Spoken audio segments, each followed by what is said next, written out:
Nephew screamed then, high and sharp. She turned and ran. No one stopped her. As Sephew fled along the river bank, the water rose behind her, cutting off her path, soaking the earth beneath her feet.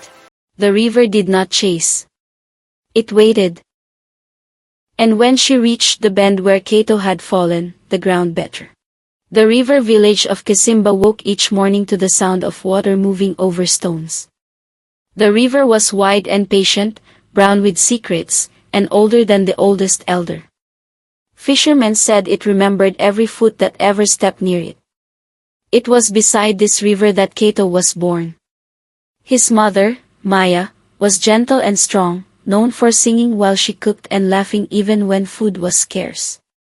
But sickness came quietly one season, and before the river rose again, Maya was gone. The village mourned, and Cato's father, Banda, grew silent like a net left to dry too long in the sun. For 2 years, Banda raised Cato alone. Then one market day, he returned with a woman named Sephew. Sephew arrived wearing bright cloth and carrying a smile that bent easily into politeness. She greeted the elders with respect and spoke sweetly to the women. When she knelt before Cato, she touched his cheek and said, "I will care for you like my own." The villagers nodded. "A child needs a mother," they said. But the river did not stir. At first, Sephew was kind when others were watching. She praised Cato in front of Banda and served him food when neighbors were near. But when doors closed and the fire burned low, her voice changed. "Cato," she would snap, "fetch water." "Cato, clean the fish." "Cato, sleep near the door." She gave him the smallest portions and blamed him when food ran out. Banda, tired from fishing and blinded by peace, did not see the change. At night, Cato dreamed of his mother's voice carried by water. And the river listened. As seasons passed, Sephew's patience thinned like worn cloth. Cato grew taller but lean, his ribs sharp beneath his skin. Still, he worked without complaint. He believed goodness would protect him. But jealousy lives quietly. Whenever Banda praised the boy, Sephew's eyes hardened. Whenever the villagers spoke kindly of Cato, her smile twisted. She had no children of her own, and the love Banda showed the boy burned her like fire. One evening, she whispered to herself, "As long as he breathes, I am not safe." She began to speak lies into Banda's ears, soft lies, careful lies. "The boy is lazy. He wastes food. He brings bad luck." Banda frowned but said nothing. Then the fish stopped coming. The nets came back empty. Hunger crept into Kisimba like a shadow at dusk.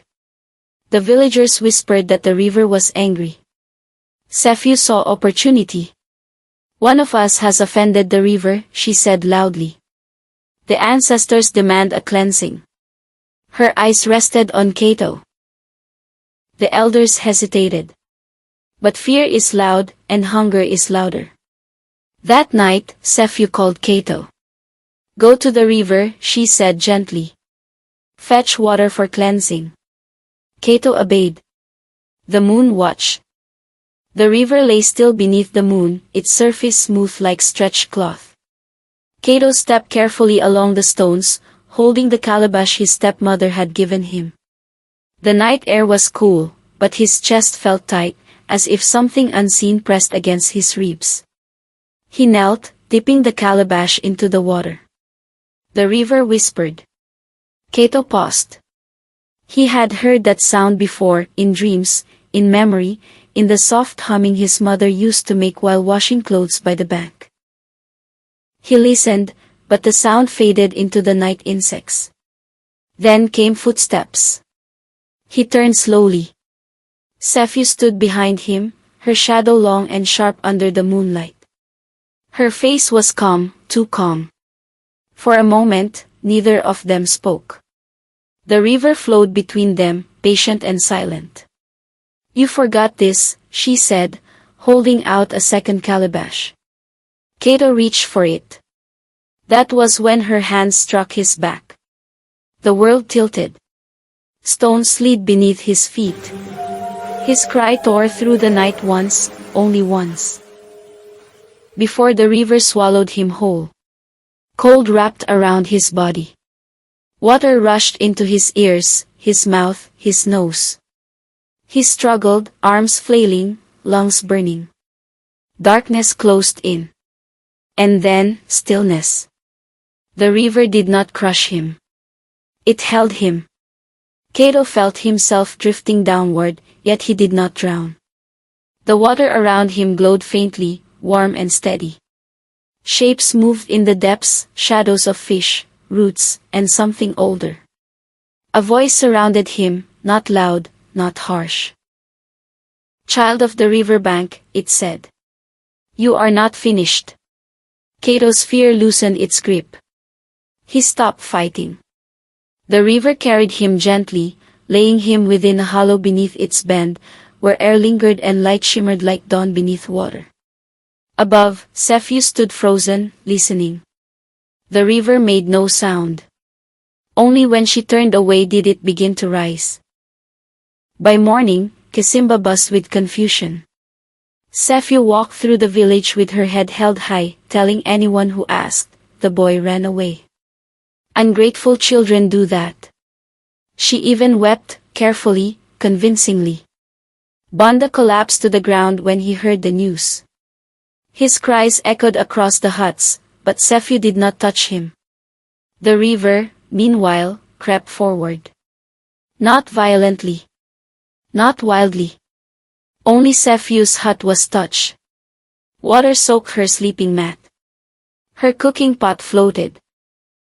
Her clothes clung wetly to the floor. Outside, the village remained dry.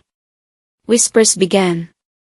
That night, as the moon rose again, the river spoke. Not in thunder. Not in rage. In a voice like wind moving through reeds. "Cato lives." The sound rolled across the water and into the village. People froze.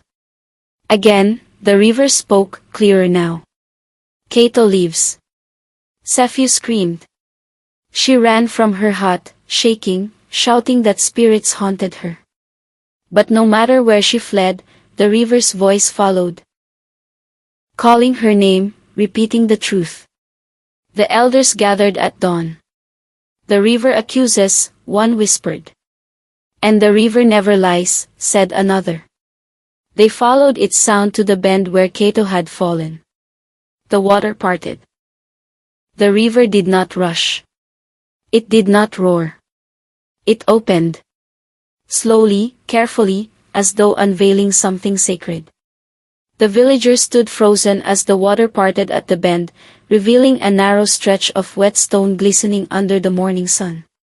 From within the river's embrace, a figure rose, barefoot, dripping, alive. "Cato," someone whispered. The boy stepped forward, water streaming from his clothes, his skin shining as though the river had polished him. He looked thinner, yet stronger. His eyes held something new, not fear, not anger, but a depth that made even the elders lower their gaze. Banda's cry broke the stillness. He ran forward, falling to his knees before his son, touching his arms, his face, his chest, as though afraid Cato might dissolve back into water. "My son," Banda sobbed. "Forgive me. I did not see." Cato placed a hand on his father's shoulder. "I know," he said softly. Behind him, the river rose higher, not threatening, not wild, but vast and watchful, like an elder standing in judgment. The villagers turned. Cepheus stood among them, trembling. Her mouth opened, but no sound came out. Her eyes darted wildly, searching for escape, for denial, for someone to believe her lies. Cato faced her. "She pushed me," he said. No anger. No shouting. Just truth. The river responded with a low surge, water curling around the stones in agreement. A murmur spread through the village. Some wept. Some looked away in shame. The elders stepped forward, their faces heavy. "The river has spoken," one said. "And the river never lies," said another. Sephi screamed then, high and sharp. She turned and ran. No one stopped her. The river followed. Not in fury, but in certainty. As Sephi fled along the river bank, the water rose behind her, cutting off her path, soaking the earth beneath her feet. She slipped, stumbled, screamed for help that did not come. The river did not chase. It waited. And when she reached the bend where Cato had fallen, the ground better. By the next morning, the river had returned fully to its banks. Sephi was gone. No body surfaced. No trace remained, only her abandoned hut, still damp, still smelling of river mud. The villagers did not speak her name again. Some truths, once spoken, did not need repeating. Banda and Cato sat by the water in silence as dawn painted the sky pale gold. Birds returned to the reeds. Fish stirred beneath the surface. The river flowed on. "I should have listened," Banda said at last, his voice breaking. "I chose peace over truth." Cato nodded. The river listens even when people don't. From that day forward, the village of Kisimba changed. Before drawing water, they poured a small calabash back into the river in thanks. Before casting nets, they spoke words of respect. Children were warned never to mock the water, never to lie beside it.